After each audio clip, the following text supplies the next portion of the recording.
Deer friends, thank you for back to my channel. লিভারের সমস্যার কারণে অনেকে জন্ডিস বেড়ে যায়। এতে লিভারের রোগীরা আরো অসুস্থ হয়ে পড়েন। আর এই সমস্যার সমাধান রয়েছে জার্মানি লতায়। সাধারণত ঝোপঝাড়, গ্রামের পুকুর পাড়, আবার কখনো রাস্তার ধারে দেখা যায় এই লতার গাছ। বাংলাদেশে এমন কোনো জঙ্গল নেই যেখানে জার্মানি লতা পাওয়া যায় না।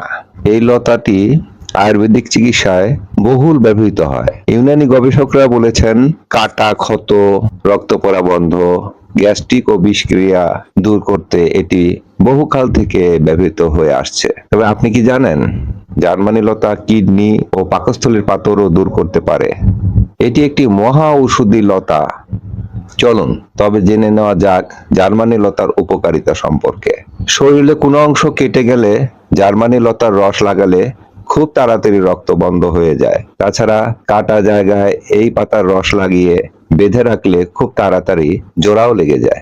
অনেকে হাত পায়ের চামড়া উঠে খসখসে হয়ে যায়, আর এই খসখসে ভাব দূর করতে জার্মানি লতার রস লাগালে খুব উপকার পাওয়া যায়। কিডনি এবং পাকস্থলীতে পাথর হলে 2 থেকে 3টি জার্মানি লতা চিবিয়ে খেলে পাথর আস্তে আস্তে অপসারণ হয়ে যাবে। জন্ডিস বা লিভারের যে কোনো সমস্যা হলে জার্মানি লতার রস অনেক কার্যকর। মূত্রথলির সমস্যায় জার্মানি লতার রস খুব উপকার করে। প্রতিদিন খালি পেটে 4 চা চামচ জার্মানি লতার রস 1 চা চামচ মধুর সঙ্গে মিশিয়ে 7 দিন খেলে রক্ত দূষণ ভালো হয়।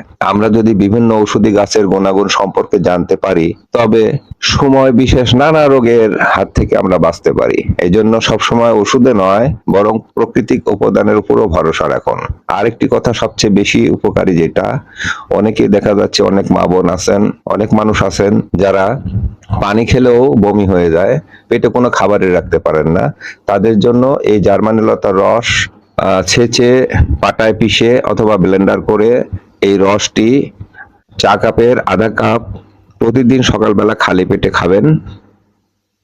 দেখা গেছে এই 7 দিন খাওয়ার পরে অনেক রোগী আমার কাছে আছেন যারা ভালো হয়ে গেছেন একবারে গ্যাস্ট্রিকের থেকে। গ্যাস্ট্রিকের জন্য এটি খুবই উপকারী। তো গ্যাস্ট্রিক থেকে আলসার হয়, পরে ক্যান্সার হয়। তো আর দেরি না করে আজই এই রেমেডিটি পরীক্ষা করে দেখুন, 7 দিনের মধ্যে রেজাল্ট পাবেন ইনশাল্লাহ।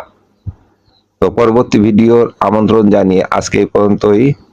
আসসালামু আলাইকুম রহমতুল্লাহ।